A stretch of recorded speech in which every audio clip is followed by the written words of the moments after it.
Hello बच्चों, welcome to sunshine classes.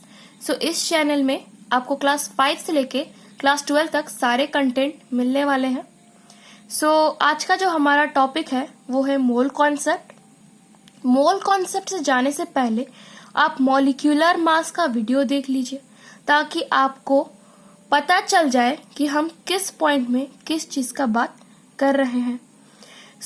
Mole concept में हमें पता होना चाहिए कि मोल बेसिकली होता क्या है। अगर मैं बोलूं कि आप 12 ग्राम ऑफ C12 आइसोटोप ले ले, उसमें जितने ठो भी पार्टिकल्स प्रेजेंट होंगे वो 1 मोल के बराबर होंगे। और हमें बेसिकली मोल ये बताता है कि एक पर्टिकुलर अमाउंट में कितने तो पार्टिकल्स, कितने तो एटम्स, कितने तो मॉलिक्यूल्स प्रेजेंट होते हैं। हम इसे एक एग्जांपल से समझते हैं। अगर मैं बोलूं आपके पास 1 डजन बनानास है तो आपके मन में ये आएगा कि आपके पास 12 नंबर ऑफ बनानास है। उसी तरह अगर मैं आपको बोलूं कि आपके पास 1 मोल ऑफ एनी सब्सटेंस है, आपके मन में भी ये आना चाहिए कि आपके पास 6.022 into 10 to the power 23 particles, atoms या मॉलिक्यूल्स प्रेजेंट है। हमें मोल बेसिकली एक अमाउंट के बारे में ही मोल हमें बात करता है। ठीक है, तो चलिए आते हैं डेफिनेशन के ऊपर। 1 mole of a substance is the amount of substance which contains as many particles or entities that are equal to the atoms present in 12 gram of 6C12 isotope। जैसे कि मैंने आपको बताया था कि अगर आप 12 ग्राम ऑफ C12 आइसोटोप लेंगे और उसमें देखेंगे कि कितने तो पार्टिकल्स प्रेजेंट है, तो वो बराबर होगा किसके साथ? 1 मोल के साथ।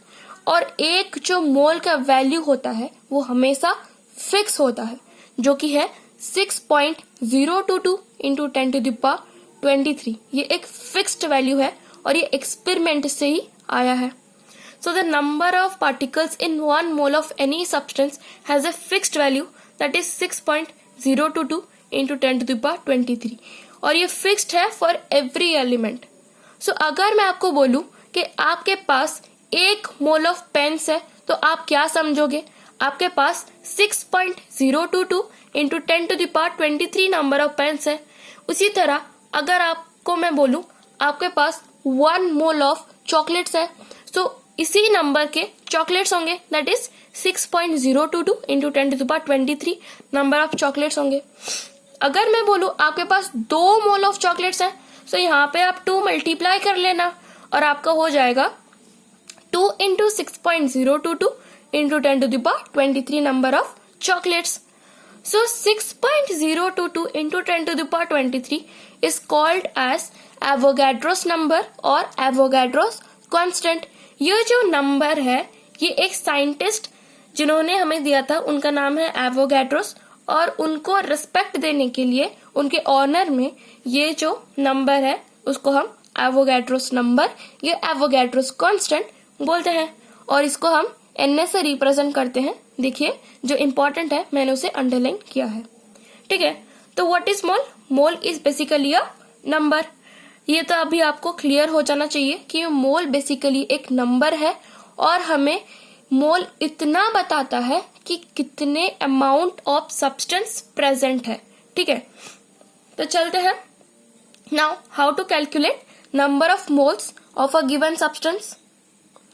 ठीक है, तो ये चीज करने के लिए हमारे पास 3 ठो फॉर्मूले हैं और ये 3 ठो फॉर्मूले कहाँ किस वक्त एप्लीकेबल होंगे, किस स्टेट्स ऑफ मैटर के लिए एप्लीकेबल होंगे, मैं आपको सब चीज बताऊंगी।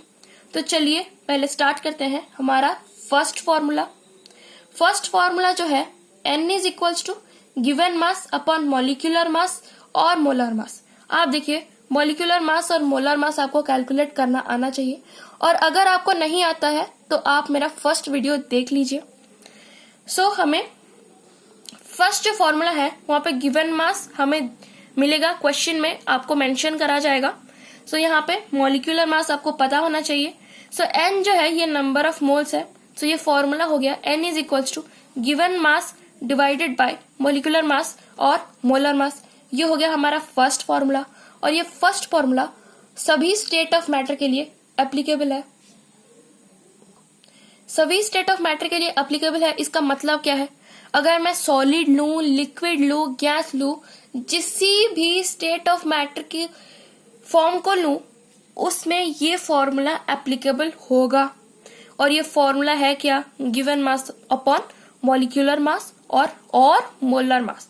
ये मोलर मास और मॉलिक्यूलर मास स्लाइटली डिफरेंट होता है, लेकिन उनका जो procedure how to find molecular mass और मोलर मास वो सेम होता है। मॉलिक्यूलर मास का यूनिट होता है AMU, लेकिन मोलर मास का यूनिट होता है ग्राम। ठीक है। So here n is equals to number of moles. जो सेकेंड फॉर्मूला है वो है n is equals to given volume upon 22.4 litre. और ये जो फॉर्मूला है ये only for gaseous state of matter के लिए एप्लीकेबल है। सिर्फ उतना ही नहीं, आपको और भी एक कंडीशन चाहिए। क्या? ये एट STP और NTP में होने चाहिए। STP का मतलब स्टैंडर्ड टेम्परेचर प्रेशर और NTP का मतलब नॉर्मल टेम्परेचर प्रेशर। अगर आपको क्वेश्चन में गिवन वॉल्यूम है और आपको मोल निकालने को पूछा है तो आप निकाल सकते हैं, जैसे कि फॉर्मूला में हमें दिख रहा है n is equals to given volume upon 22.4 litre. So this formula is only applicable for gases. So यहाँ पे n जो है वो है नंबर ऑफ मोल्स। लेकिन आपको ये हमेशा याद रखना होगा कि कंडीशन हमें मिलना चाहिए किसका? STP और NTP का। अगर ये कंडीशन आपके पास नहीं है तो आप ये फॉर्मूला अप्लाई नहीं कर सकते। आपके क्वेश्चन में जो आंसर आएगा वो गलत आएगा। ठीक है, ये आप नोट कर लीजिए। देखिए मैंने आपको स्टार सिंबल भी दे दिया है। जो थर्ड नंबर ऑफ फॉर्मूला है वो हम यूनिटरी मेथड से ही निकालते हैं। बेसिकली ये एक फॉर्मूला तो आप नहीं बोल सकते, लेकिन आप अगर इस तरह से क्वेश्चन करोगे, आप इस तरह से समझोगे तो ये बहुत इजी है।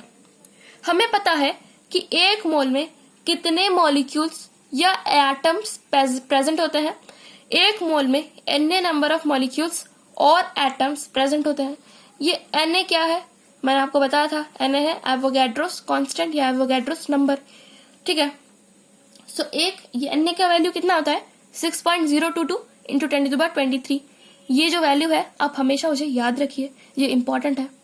एक मोल में Na नंबर ऑफ मॉलिक्यूल्स और एटम्स प्रेजेंट होते हैं, तो एक मॉलिक्यूल में कितने नंबर ऑफ मोल होंगे? 1/Na मोल होंगे। सो n नंबर ऑफ मॉलिक्यूल्स में हमें कितना मोल मिलेगा?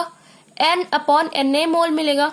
यहाँ पे n जो है ये नंबर ऑफ मॉलिक्यूल्स है, और ये मॉलिक्यूल्स के जगह में हम कुछ भी ले सकते हैं, जैसे कि एटम्स ले सकते हैं, पार्टिकल्स ले सकते हैं, इलेक्ट्रॉन्स ले सकते हैं, प्रोटॉन्स ले सकते हैं, कुछ भी ले सकते हैं। ठीक है। So n basically number of particles. So n number of particles is equals to n/Na mole. ठीक है।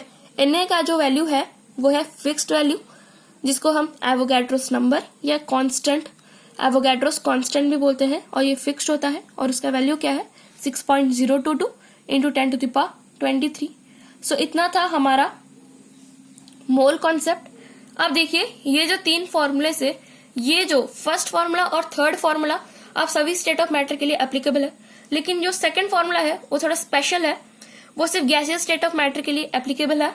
और कंडीशन भी हमें मिलना चाहिए STP और NTP का, ये आपको याद रहना चाहिए। ठीक है, ये इंपॉर्टेंट है, इसीलिए मैंने आपको स्टार से रिप्रेजेंट किया है। तो इतना था हमारा कॉन्सेप्ट मोल का। So mole is what? Mole is basically a number. और मोल हमें कैसे पता चलता है? मोल अगर हम 12 ग्राम ऑफ C12 आइसोटोप लें तो उसमें जितने तो एंटिटीज या जितने तो एटम्स प्रेजेंट होंगे वो ही बराबर होंगे एक मोल के साथ। और एक मोल किसके बराबर होता है? 6.022 इंटू 10⁻23 के बराबर होते हैं। और ये चीज हमेशा आप याद रखिए आपके बेसिक नॉलेज के लिए। मोल इज बेसिकली है नंबर, और वो फिक्स्ड होता है। और मोल का जो नंबर है वो एक्सपेरिमेंटली निकला था, और वो किसने दिया था? एवोगैड्रो साइंटिस्ट ने दिया था। सो उनके ऑनर में ही ये नंबर को रिप्रेजेंट किया जाता है। सो इतना था हमारा मोल का कॉन्सेप्ट। सो आप इसे हमेशा रिवाइज करते रहिए। All the very best. Thank you.